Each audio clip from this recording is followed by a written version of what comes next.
இதோ உங்களை தேடி முதன்முறையாக வசீகரமான தொழில்நுட்பம் மற்றும் அதிவேகமான செயல்திறனுடன் UFX மொபைல். மெல்லிய தோற்றத்துடன் முற்றிலும் சிறப்பாக எல்லோருக்கும் எளிதாக UFX மொபைல்.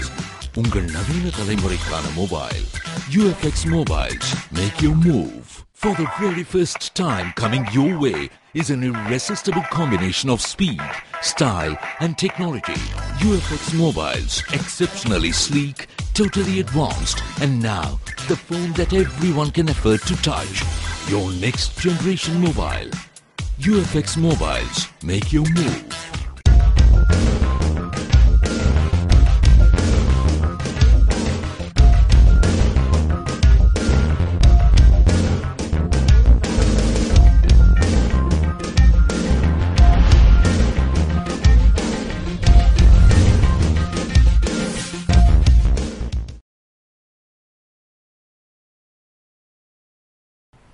வணக்கம். புதுவை கூட்டுறவு ஒன்றிய அலுவலகத்தில் பஞ்சாயத்து ராஜ் துறை சார்பில் உள்ளாட்சித் துறையின் கீழ் நகராட்சி மற்றும் பஞ்சாயத்து ஊழியர்களுக்கு நிர்வாகம் தொடர்பாக சிறப்பு பயிற்சி அளிக்கப்பட்டது. புதுவை சுய்பிரேன் வீதியில் உள்ள கூட்டுறவு ஒன்றிய அலுவலகத்தில் பஞ்சாயத்து துறை மற்றும் உள்ளாட்சித்துறை சார்பில் நகராட்சி மற்றும் பஞ்சாயத்து ஊழியர்களுக்கு சிறப்பு பயிற்சி முகாமின் துவக்க விழா நடைபெற்றது. முகாமினை சிறப்பு செயலர் சுந்தரவடிவேலு துவக்கி வைத்திட, உள்ளாட்சித்துறை இணை இயக்குநர் காளியபெருமாள் வரவேற்று பேசிட, சிறப்பு அழைப்பாளராக தேசிய தகவல் தொழில்நுட்ப மைய இயக்குநர் ராஜசேகர் கலந்து கொண்டு சிறப்புரையாற்றினார். முகாமில் சான்றிதழ் வழங்குதல், வரி செலுத்துதல் முறை, உரிமம் வழங்குதல், கணக்கு வழக்குகள் பார்த்தல், அதனை கணினியில் ஏற்றுதல், இணையதளத்தை உபயோகப்படுத்தும் முறை போன்றவை குறித்து பயிற்சியளிக்கப்பட்டது. ஆள்கடத்தல் தொடர்பாக வழக்குகளை கையாளுவதற்கு புதுவை காவல்துறையில் புதிய பிரிவு துவக்கப்பட உள்ளது. புதுவையில் ஒவ்வொரு ஆண்டும் ஆள்கடத்தல் தொடர்பான வழக்குகள் கணிசமான எண்ணிக்கையில் பதிவாகி வருகிறது. குறிப்பாக கடந்த 9 ஆண்டுகளில் மட்டும் 132 வழக்குகள் பதிவாகியுள்ளதால் ஆள்கடத்தல் தடுப்பு பிரிவை அமைக்க மத்திய உள்துறை அமைச்சகம் ஒப்புதல் அளித்துள்ளதால் காவல்துறையில் தனிப்பிரிவு துவக்கப்பட உள்ளது. இந்த பிரிவு புதுவை மாநிலம் முழுவதும் காவல் நிலையம் போன்று செயல்பட்டு கடத்தல் தொடர்பான வழக்குகளை துப்பு துலக்குவது, குற்றவாளிகளை கைது செய்வது போன்ற நடவடிக்கைகளையும், கடத்தலை தடுப்பது, பாதுகாப்பு அளிப்பது, குற்றவாளிகளுக்கு தண்டனை பெற்றுத் தருவது போன்ற பணிகளையும் மேற்கொள்ளும். இந்த பிரிவில் பெண்கள் மற்றும் குழந்தைகள் மேம்பாட்டுத்துறை, சுகாதாரத்துறை, தொழிலாளர் நலத்துறை உள்ளிட்ட அரசு துறை பிரதிநிதிகளுடன் ஒரு இன்ஸ்பெக்டர், 2 சப் இன்ஸ்பெக்டர், 2 தலைமை காவலர்கள், 2 காவலர்கள் என்ற குழுவினர் சிஐடி, எஸ்பியின் மேற்பார்வையில் செயல்படுவர். புதுவை வினோபா நகர் புனித சூசையப்பர் ஆலய பெருவிழாவில் நடைபெற்ற ஆடம்பர தேர்பவனியில் திரளான கிறிஸ்துவ மக்கள் கலந்து கொண்டனர்.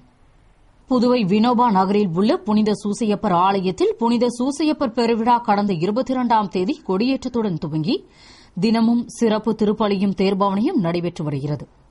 அதில் முக்கிய நிகழ்வான ஆடம்பர தேர்பவனி கோலாகலமாக நடைபெற்றது. இதனை முன்னிட்டு பெருவிழா கூட்டு திருப்பலியும் பேராயர் அந்தோணி ஆனந்தராயர் தலைமையில் ஆடம்பர தேர்பவனியும் நடைபெற்றது. முக்கிய வீதிகள் வழியாக மலர்களாலும் மின்விளக்குகளாலும் அலங்கரிக்கப்பட்ட ஆடம்பர தேர்பவனியில் சட்டமன்ற உறுப்பினர் அசோக் ஆனந்த், முன்னாள் நகரமன்ற துணைத் தலைவர் ஜான்குமார் மற்றும் திரளான கிறிஸ்துவ மக்கள் பங்கேற்று மெழுகுவர்த்தி ஏந்தி பிரார்த்தனை செய்தனர். விழாவிற்கான ஏற்பாடுகளை வினோபா நகர் ஆலய பங்கு தந்தை பிரான்சிஸ் ஜோசப் தலைமையில் சபையைச் சேர்ந்த நிர்வாகிகள் மற்றும் பங்கு மக்கள் செய்திருந்தனர். புதுவை வாரிய தலைவர்களின் பெயர் பட்டியலுடன் முதல்வர் ரங்கசாமி அப்பா பைத்தியம் சுவாமிகள் கோவிலுக்கு சிறப்பு பூஜைகள் செய்ய சென்றுள்ளார். புதுவை முதல்வர் ரங்கசாமியின் ஆன்மீக குரு அப்பா பைத்தியம் சுவாமிகள் கோவில் சேலத்தில் உள்ளது. அரசு நிர்வாகத்தில் எந்த முக்கியமான முடிவுகள் எடுப்பதற்கு முன்பாக முதல்வர் ரங்கசாமி அக்கோவிலுக்கு சென்று வழிபடுவது வழக்கம்.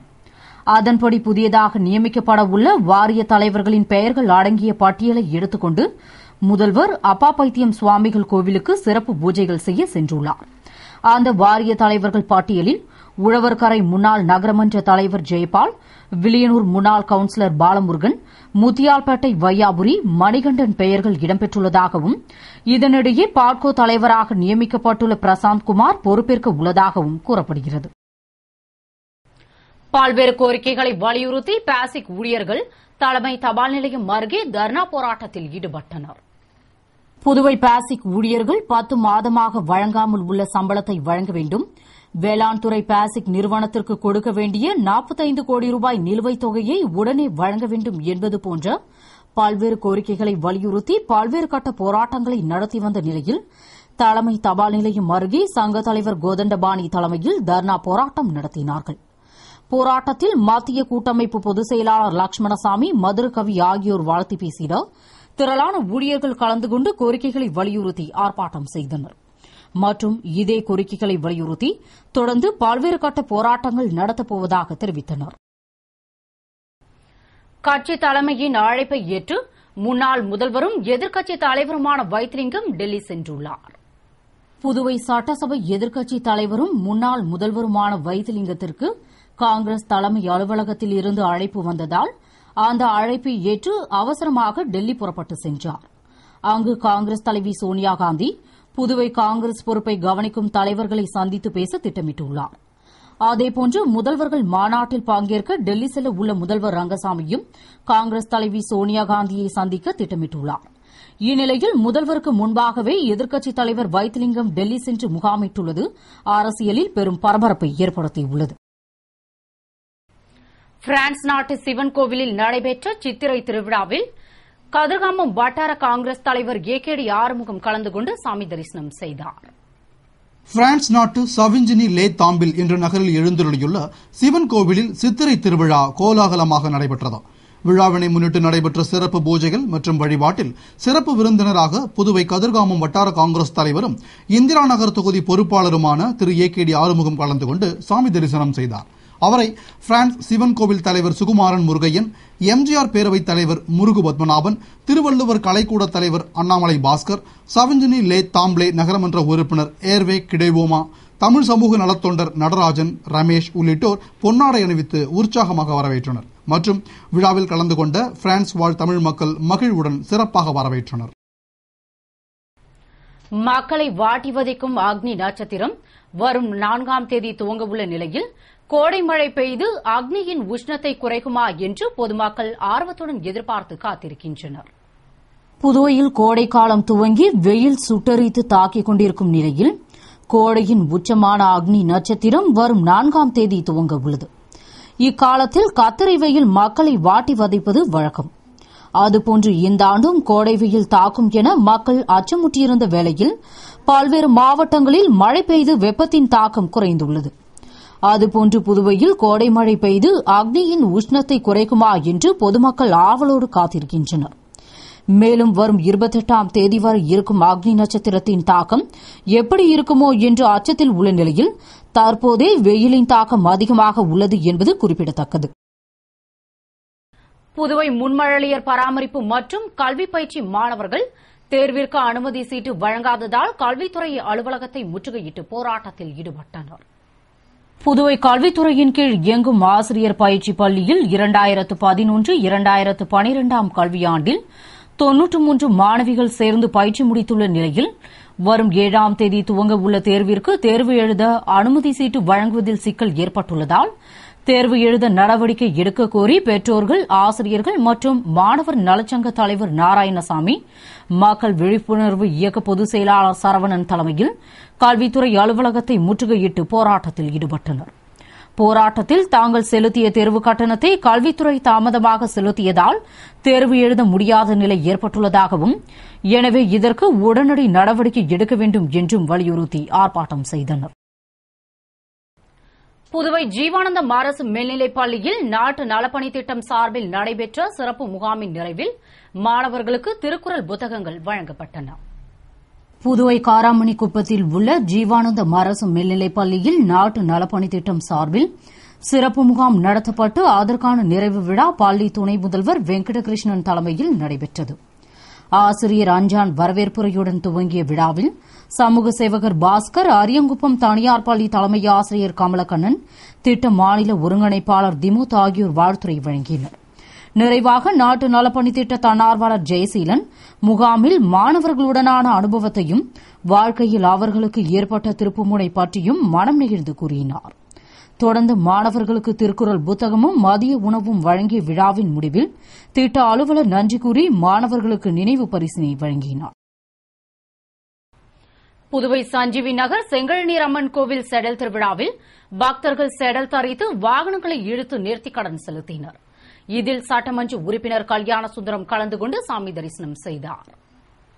புதுவை சஞ்சீவி நகரில் திருக்கோவில் கொண்டு எழுந்தருளி இருக்கும் செங்கழநீர் அம்மன் கோவில் பிரம்மோற்சவ விழாவில் செடல் உற்சவம் நடைபெற்றது. இதனை முன்னிட்டு கங்கை அம்மனுக்கும் மாரியம்மனுக்கும் கூழ்வார்த்தலும் சிறப்பு பூஜைகளும் நடைபெற்று பின்னர் செடல் மகோத்சவம் நடைபெற்றது.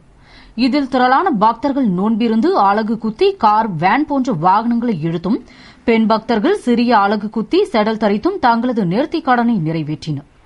விழாவில் தொகுதியின் சட்டமன்ற உறுப்பினர் கல்யாண சுந்தரம், ஊர் முக்கிய பிரமுகர்கள் மற்றும் திரளான பக்தர்கள் பங்கேற்று சாமி தரிசனம் செய்து அம்மன் அருள் பெற்றனர். விழாவிற்கான ஏற்பாடுகளை அறங்காவல் குழுவினர், விழா குழுவினர் மற்றும் சஞ்சீவி நகர் கிராம மக்கள் செய்திருந்தனர்.